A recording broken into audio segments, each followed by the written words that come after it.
નમસ્કાર, દૂરદર્શન સમાચારમાં આપનું સ્વાગત છે. જોઈએ અત્યાર સુધીના સમાચાર. પ્રધાનમંત્રી નરેન્દ્ર મોદીએ લોકસભામાં રાષ્ટ્રપતિના અભિભાષણનો જવાબ આપતા સરકારનું મિડવે રિપોર્ટ કાર્ડ રજૂ કરીને વિરોધ પક્ષ પર પ્રહાર કરવાની તક ઝડપી લીધી હતી. સોમવારે આવેલા ભૂકંપના અસરગ્રસ્તો માટે તમામ પગલાં લેવાયા છે એમ કહીને રાહુલ ગાંધીને નિશાન પર લેતા કહ્યું કે આખરે ભૂકંપ આવી જ ગયો. ઉલ્લેખનીય છે કે કોંગ્રેસ ઉપાધ્યક્ષે થોડા સમય પહેલા નોટબંધી વખતે કહ્યું હતું કે તેઓ મોઢું ખોલશે તો ભૂકંપ આવશે. પ્રધાનમંત્રીએ રાષ્ટ્રપતિ અભિભાષણના જવાબમાં આભાર વક્તવ્ય આપતા જ એ વાતના સંકેત આપ્યા હતા કે કાળા નાણાં અને ભ્રષ્ટાચારનો ખાત્મો બોલાવવા નોટબંધી પછી બેનામી સંપત્તિ કાયદો પણ કડક રીતે અમલી બનશે. સરકારની ઉપલબ્ધિઓનો હિસાબ આપતા પ્રધાનમંત્રીએ સડક નિર્માણ, એલઈડી બલ્બ, રેલવે મોરચે થયેલી કામગીરીની વિગતો આપી હતી. પ્રધાનમંત્રીએ સર્જિકલ સ્ટ્રાઇકને એક મહત્વનો નિર્ણય કર્યો હતો અને એમ કહીને ગોપનીયતા અંગે કોઈ સવાલ ઉઠાવતું નથી, પરંતુ નોટબંધીની ગોપનીયતા વિશે સવાલ ઉઠાવે છે તેવા કટાક્ષ કર્યા હતા.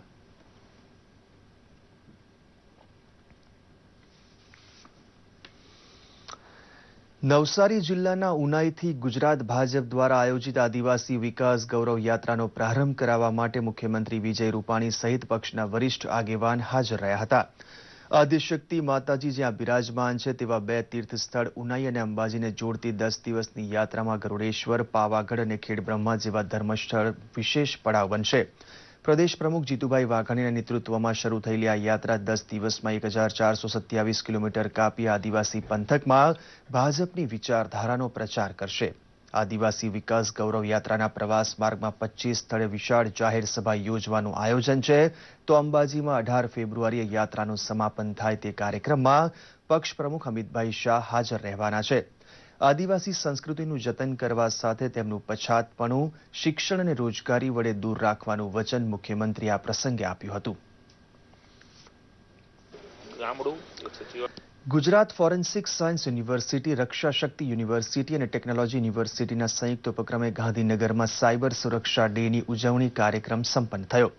સ્ટેટ ક્રાઇમ બ્યુરો દ્વારા આયોજિત આ કાર્યક્રમમાં સાયબર ક્રાઇમના નિષ્ણાતોએ સાયબર ક્રાઇમને રોકવાના કે પછી ડિટેક્ટ કરવાના મુદ્દે માર્ગદર્શન આપ્યું હતું.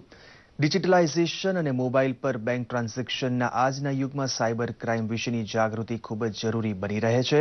રાજ્ય સરકારે તેથી જ સાયબર ક્રાઇમ સુરક્ષા કવચની રચના કરીને સાયબર ક્રાઇમ ડિટેક્ટ કરવા તંત્રને કામે લગાડ્યું છે.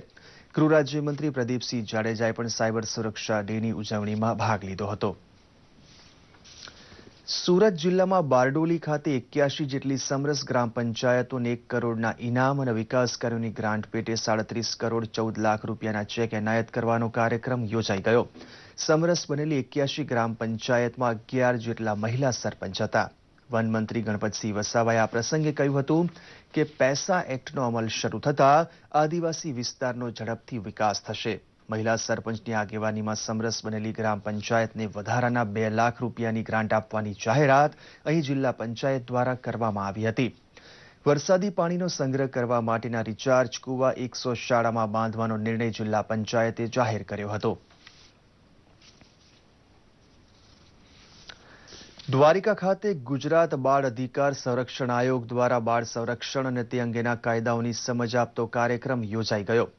આયોગના અધ્યક્ષ જાગૃતિબેન હરેનભાઈ પંડ્યા, જિલ્લા વહીવટીતંત્રના અધિકારીઓ, નગરપાલિકાના પ્રમુખો અને ગામડાના સરપંચો અને મોટી સંખ્યામાં નાગરિકો પણ કાર્યક્રમમાં હાજર રહ્યા હતા. આયોગના અધ્યક્ષ જાગૃતિબેને તંત્રમાં સમન્વય સાધીને બાળકોને તેમના અધિકારો અપાવવા અને અત્યાચારો રોકતા જાગૃતપણે આગળ આવવાનો અનુરોધ કર્યો હતો. ગામડાઓની શાળામાં ભણતા બાળકોના પણ કેટલાક અધિકાર છે તેની સમજણ વહીવટીતંત્રને પણ આ કાર્યક્રમ વડે મળી હતી.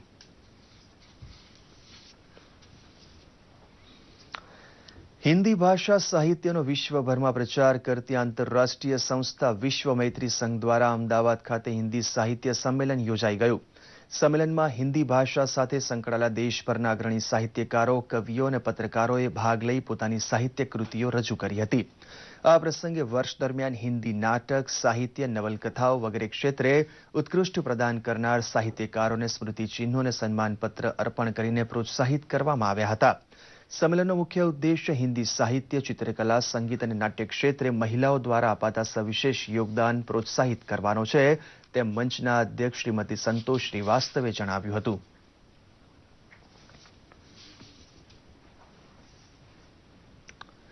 તો આ સાથે જ આ બુલેટિન સમાપ્ત કરીએ છીએ. નમસ્કાર.